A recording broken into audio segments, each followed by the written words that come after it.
What is up, everyone? Today we're taking a look at the G Pro Superlight.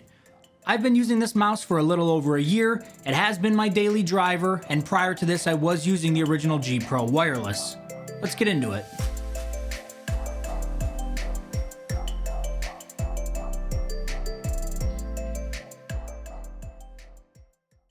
Logitech says less than 63 grams. Mine weighs in at 61 grams. Logitech says 4.92 inches in height. However, I'm going to refer to this as length. Logitech says 2.5 inches for the width. However, notice here I am measuring 2.32 inches. I'm measuring the grip width, and this is where your fingers are going to lie when you're gripping the mouse. Logitech says 1.57 inches for the depth. However, I'm going to refer to this as the height, as this is how tall this is going to stand on your playing space. The G Pro Superlight comes with 5 mouse buttons. You have your standard left click, standard right click, 2 thumb buttons, as well as your scroll wheel click.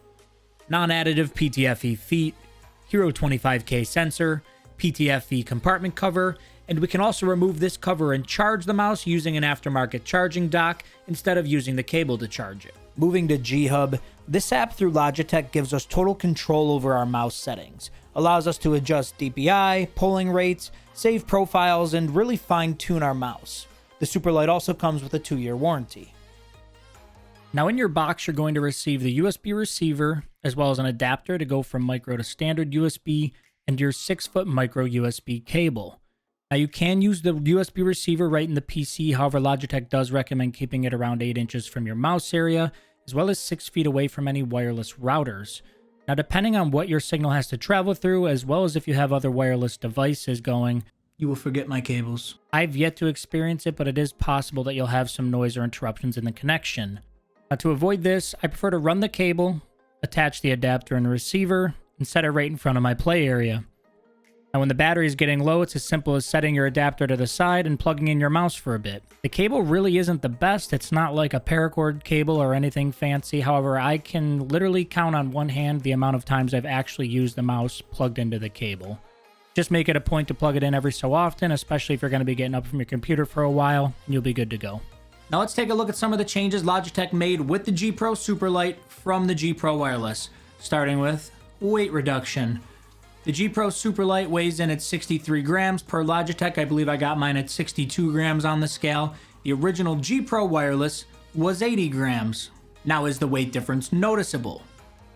Yes. Some people may argue that 17 grams is negligible, but I play a lot of first-person and third-person shooters, and again, this is just my opinion, but if I pick up my G Pro Wireless, the 80-gram mouse, and I play any of these games, and then I immediately switch to my G Pro Superlight and play the same games, I feel a difference. Now that's not to say that one weight is better than the other, just to state that I can feel the difference. And what that means is you can take the weight of your mouse, and if you're looking for something lighter, or perhaps heavier if you have a really light mouse, this can kind of let you gauge, okay, am I gonna feel a difference if I buy this mouse? Battery improvements. You'll notice there's no longer RGB under the Logitech G. Saves us quite a bit of battery. We go up to 70 hours on the G Pro Superlight, and that's from 48 to 60 hours on the G Pro Wireless, depending on your RGB settings. The RGB was always a little silly to me on the G Pro Wireless because it was primarily on this G, which while you're playing is covered by your hand. Me, I'd much rather have the 70 hours of playtime. That being said, there is no RGB on this mouse, which means you're gonna get less frames per second on your games. And they also probably shed some weight off this because they took the buttons off the other side. And these buttons no longer remove, which means this is officially a right-handed mouse. And that ain't right. I'm sure if you asked a lot of the left-handers out there, hey, you want a G Pro Superlight that you can use? They'd probably say yeah. I don't know. Now, when I first bought the G Pro Wireless, I wasn't entirely sold on the shape. Keep in mind, it has the same shape as the G Pro Superlight, and they are known for their egg shape, and to me, the back sits quite higher than what I was used to on mice before. That being said, I kind of adopted a relaxed claw-ish grip, and if you'll notice, my palm is not entirely on there, but I grew to really love this shape, so much that when I would try other mice after this, I always came back to either the G Pro Wireless or now the G Pro Superlight. Now in the G Pro Superlight, they did put the 20M Omron switches in this. Double-clicking in the G Pro Wireless was a big issue for a lot of people. I was lucky enough to never experience it with my original G Pro wireless, and I have never experienced it with this G Pro Superlight.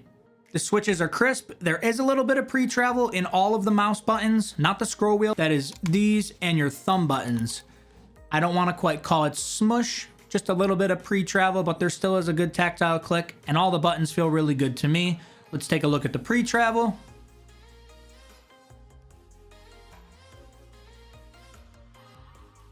And yes, it's still micro USB, and yes, the cable is pretty terrible in terms of playing with it plugged in. That being said, I literally can't count on one hand how many times I've played with the mouse plugged in. I just don't do it. If I'm stepping away from my computer, make sure I plug it in. By the time I come back, the thing's fully charged and it's ready to go for days. We have non-additive PTFE feet. I have never felt the need to change these. I think they work great. I did wind up swapping the ones on my original G Pro wireless for Hyperglides after about a year, but I've been using this G Pro Superlight for a little over a year, and I think the skates are still working well. Final thoughts after a year. Am I glad that I bought the mouse? Do I still enjoy it? Would I buy it again? Yes.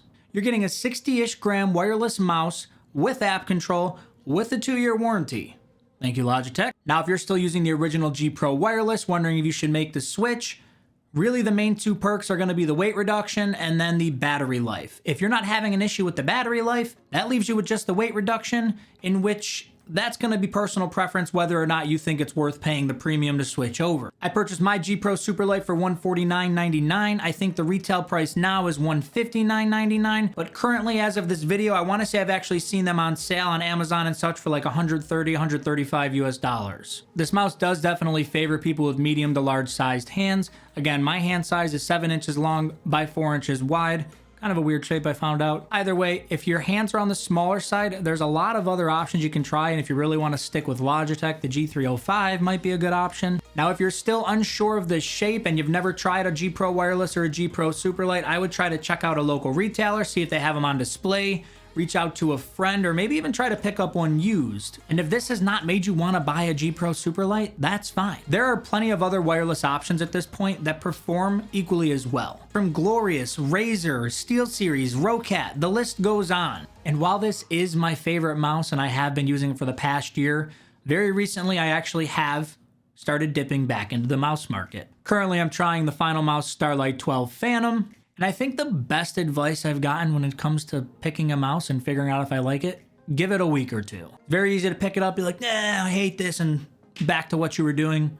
Give it a week or two. That'll let you know if you really like it or not. And if you're traveling through the mouse vortex like I am, I'm going to recommend you go take a look at Zai's page on YouTube. You can find him at Rocket Jump Ninja. There's way too much information there for me to go over here, but it is going to be very helpful if you're trying to find a mouse. There's all sorts of lists and methods for you to figure out what's going to be best for you and to help you along the way. And that's it for today, and those are my thoughts on the G Pro Superlight.